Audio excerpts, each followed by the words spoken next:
ఇక మొదటి ముచ్చట కనుక చూసినట్టయితే ములుగు జిల్లా అంగన్వాడీ నోటిఫికేషన్. మన ములుగు జిల్లాలో అంగన్వాడీ టీచర్ హెల్పర్ పోస్టుల కోసం అదిరిపోయే నోటిఫికేషన్ అయితే వచ్చేసింది. ఇక లేట్ చేయకుండా ముఖ్యాంశాలు అయితే చూసేద్దాం. అంగన్వాడీ టీచర్, అంగన్వాడీ హెల్పర్ పోస్టులు అయితే ఉన్నాయి. జూలై 1 నుంచి అప్లికేషన్లు అయితే స్టార్ట్ అయినాయి. లాస్ట్ డేట్ కనుక చూసినట్టయితే జూలై 15 సాయంత్రం 5 గంటల దాకానే ఉంది. టీచర్ పోస్టులకైతే ఇంటర్మీడియట్ అయితే పాస్ అయితే అయి ఉండాలి. గిరిజన ప్రాంతాల్లో హెల్పర్ల కోసం ఇంటర్ వాళ్ళు లేకపోతే 10th క్లాస్ వాళ్ళని అయితే తీసుకొని ఉన్నారు. జూలై 1, 2026 నాటికి 18 నుంచి 35 ఏళ్ల లోపు అయితే అయి ఉండాలి. పక్క స్థానిక మహిళలకు ఈ ఛాన్స్ అయితే ఉండనున్నది. ఇంటర్ మార్కుల మెరిట్ 70 మార్కులు, స్పెషల్ కేటగిరీల మార్కులు మరియు ఇంటర్వ్యూకి 10 మార్కులు అయితే ఉండనున్నాయి. ఇక ఆలస్యం చేయకుండా వెబ్సైట్ ఆన్లైన్లో అయితే అప్లై చేసుకోవాల్సి అయితే ఉంటుంది. ఇక రెండో ముచ్చట కనుక చూసినట్టయితే గద్వాల్ జిల్లా అంగన్వాడీ నోటిఫికేషన్. జోగులాంబ గద్వాల్ జిల్లాలో అంగన్వాడీ ఉద్యోగాల జాతర అయితే నడుస్తున్నది. మన కలెక్టర్ రిజ్వాన్ బాషా షేక్ గారు బంపర్ నోటిఫికేషన్ అయితే రిలీజ్ అయితే చేసిండ్రు.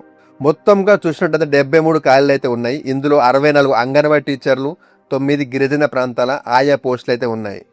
గద్వాల్ అర్బన్లో 33, మల్దక్లో 26, మానవపాడ్లో 14 పోస్టులు ఖాళీగా అయితే ఉన్నాయి. డేట్స్ కనుక చూసినట్టయితే జూన్ 29 నుంచే స్టార్ట్ అయ్యింది. జూలై 8 సాయంత్రం 5 గంటల లోపే ఆన్లైన్లో అయితే అప్లై చేసుకోవాల్సి అయితే ఉంటుంది. అర్హత ఉన్న అభ్యర్థులు సైట్లోకి పోయి వెంటనే ఫామ్ అయితే సబ్మిట్ చేయండి. ఆన్లైన్ అప్లికేషన్లు మాత్రమే తీసుకుంటారు, వేరేవైతే నడవాయి. ఇక మూడో ముచ్చట కనుక చూసినట్టయితే కేశవపట్నం బాలర వసతి గృహంలో ప్రవేశాలు. మన శంకరపట్నం మండలం కేశవపట్నంలోని ప్రభుత్వ సాంఘిక సంక్షేమ బాలర వసతి గృహంలో ప్రవేశాల కోసం నోటిఫికేషన్ అయితే రిలీజ్ చేసింది. 3వ తరగతి నుంచి 10వ తరగతి చదివే ఎస్సీ, ఎస్టీ, బీసీ విద్యార్థుల కోసం అప్లికేషన్లు అయితే అడుగుతున్నారు. మొత్తం 75 సీట్లు అయితే ఖాళీగా ఉన్నాయి. హాస్టల్లో చేరితే ఉచిత భోజనం, ఉచిత సదుపాయం పక్కాగా అయితే కల్పిస్తారు. హాస్టల్ సంక్షేమ అధికారి రవీందర్ గారు ఈ విషయం అయితే క్లియర్గా అయితే చెప్పిండ్రు. ఇంట్రెస్ట్ ఉన్నోళ్ళు కేశవపట్నం హాస్టల్కి పోయి కానీ లేదా 9963767800 నంబర్కి ఫోన్ చేసి ఫుల్ డీటెయిల్స్ అయితే కనుక్కోండి. ఇక నాలుగో ముచ్చట కనుక చూసినట్టయితే మైనార్టీ ఓవర్సీస్ స్కాలర్షిప్ గడువు అయితే పెంచారు. ఫారెన్ పోయి చదవాలనుకునే మైనార్టీ స్టూడెంట్స్కి ఒక మంచి ముచ్చట.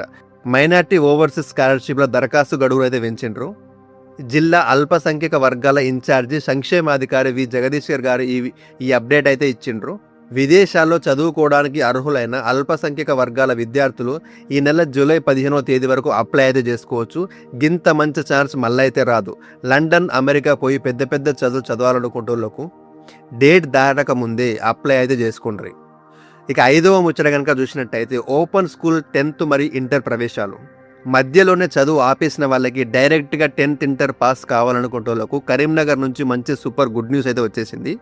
ప్రస్తుత విద్యా సంవత్సరానికి గాను ఓపెన్ స్కూల్లో 10వ తరగతి ఇంటర్మీడియట్ ప్రవేశాల కోసం దరఖాస్తులు స్వీకరిస్తున్నారు. ఆసక్తి ఉన్న అభ్యర్థులందరూ ఆన్లైన్ల ద్వారానే అప్లై అయితే చేసుకోవాల్సి ఉంటుంది. ఇంకా ఏమైనా డౌట్స్ ఉంటే ఉమ్మడి జిల్లా open school coordinator R Ravinder గారిని సంప్రదించి ఫుల్ డీటెయిల్స్ అయితే తెలుసుకోవచ్చు. చదువుకి వయసుతో పని లేదు, వెంటనే ఫామ్ అయితే నింపేయండి. ఇక ఆరో ముచ్చట కనుక చూసినట్టయితే ఇంటర్ 2వ విడత ప్రవేశాలు అయితే షురూ అయినాయి.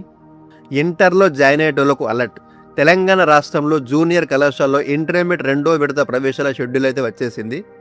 జూలై 1 నుంచి జూలై 31 వరకు ఈ సెకండ్ ఫేజ్ అడ్మిషన్లు అయితే నడుస్తాయి. మొదటి విడత అడ్మిషన్లు టైం మంగళవారంతోనే అయిపోయింది. సో 31 వరకు సెకండ్ ఫేజ్ నడుపుకోవడానికి ఇంటర్ బోర్డు క్లియర్గా అయితే పర్మిషన్ ఇచ్చేసింది. ఫస్ట్ ఫేజ్లో సీట్ రాని వాళ్ళు కానీ కాలేజ్ నచ్చిన వాళ్ళు కానీ ఈ జూలై 31 లోపు 2వ విడతలో పక్కాగా సీట్ అయితే కన్ఫర్మ్ చేసుకోవాల్సి అయితే ఉంటుంది. ఇక 7వ ముచ్చట కనుక చూసినట్టయితే జూలై 6 నుంచి బీఆర్కు ప్రవేశాలు. ఆర్కిటెక్చర్ చదవాలనుకున్న స్టూడెంట్స్ ఇటుసారి ఒక లుక్ వేసుకోండి. మన రాష్ట్రంలో ఆర్కిటెక్చర్ కాలేజీలో 2026-27 విద్యా సంవత్సరానికి గాను బీఆర్కు ప్రవేశాల ప్రాసెస్ జూలై 6 నుంచి అయితే స్టార్ట్ కాబోతుంది. జూలై 3న అఫీషియల్ నోటిఫికేషన్ అయితే వస్తుంది.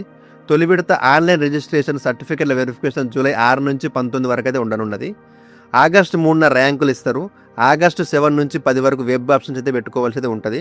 ఆగస్టు 12న ఫస్ట్ ఫేజ్ సీట్ల కేటాయింపు అయితే జరుగుతుంది. ఆగస్టు 19 నుంచి 25 వరకు సెకండ్ ఫేజ్ అయితే ఉండనున్నది. ఇక సెప్టెంబర్ 1 నుంచి క్లాసులు అయితే మొదలైపోతాయి. కన్వీనర్ ప్రొఫెసర్ డి శర్మిల గారు అయితే ఈ షెడ్యూల్ అయితే ఖరారైతే చేసిండ్రు. ఇక 8వ ముచ్చట కనుక చూసినట్టయితే అంబేద్కర్ ఓవర్సీస్ విద్యానిధి దరఖాస్తులు. విదేశాల్లో చదవాలనుకునే కళ ఉన్న ఎస్సీ విద్యార్థుల కోసం తెలంగాణ ప్రభుత్వం అదిరిపోయే స్కీమ్ అయితే తెచ్చింది. అదే అంబేద్కర్ ఓవర్సీస్ విద్యానిధి. 2025-26 విద్యా సంవత్సరానికి గాను ఫారెన్లో హైయర్ స్టడీస్ చదవాలనుకునే అర్హులైన ఎస్టీ స్టూడెంట్స్ నుంచి అప్లికేషన్లు అయితే కోరుతున్నారు. ఈ స్కాలర్షిప్ కోసం ఈ రోజు నుంచి ఆగస్టు 31 వరకు దరఖాస్తు చేసుకోవచ్చు. ఈ పాస్ అఫీషియల్ వెబ్సైట్ ద్వారా ఆన్లైన్లో మీ అప్లికేషన్ సబ్మిట్ అయితే చేయాల్సి ఉంటుంది. డేట్ చాలా ఉంది కానీ నిర్లక్ష్యం అయితే చేయకుండ్రి. వెంటనే కావాల్సిన సర్టిఫికెట్లతో అప్లై అయితే చేసుకోండి. ఇక ఆఖరి ముచ్చట కనుక చూసినట్టయితే పాలిసెట్ స్పాట్ అడ్మిషన్లు. పాలిసెట్ రాష్ట్రంలో అందరూ ఒకసారి వినుండ్రి. డిప్లొమా కోర్సుల్లో ఖాళీ సీట్ల భర్తీ కోసం టీజీ పాలిసెట్ స్పాట్ అడ్మిషన్ల ప్రాసెస్ అయితే నడుస్తున్నది. ఈ రోజు నుంచి జూలై 3వ తేదీ వరకు అప్లికేషన్ అయితే తీసుకుంటారు. జూలై 4న ఆయా కాలేజీలో స్పాట్ అడ్మిషన్లు అయితే నిర్వహిస్తారు. ఆ తర్వాత మిగిలిన సీట్లను జూలై 8లోపు భర్తీ అయితే చేస్తారు. స్పాట్ అడ్మిషన్ల ద్వారా సీటు పొందేటోళ్లకు ప్రభుత్వం ఇచ్చే ఫీజు రియంబర్స్మెంట్ అయితే వర్తించదు. ఒరిజినల్ సర్టిఫికేట్ లేకపోతే అడ్మిషన్లు అస్సలే ఇవ్వరు. మీ అలాట్మెంట్ డీటెయిల్స్ కోసం సైట్ చూడాలని కన్వీనర్ దేవసేన గారు అయితే చెప్పిండ్రు. పాలిసెట్ ఇంటర్నల్ స్లైడింగ్లో 1229 మందికి, స్లైడింగ్కు 1619 మందికి ఆప్షన్లు అయితే వచ్చినాయి. ఈ ఇన్ఫర్మేషన్ కనుక మీకు వర్తి అనిపిస్తే వీడియోకి ఒక లైక్ అయితే చేయండి. మన ఛానల్ని సబ్స్క్రైబ్ కూడా చేసుకోండి. ఇంకొక మంచి ముచ్చటతో కలుస్తా ఉంటా మరి.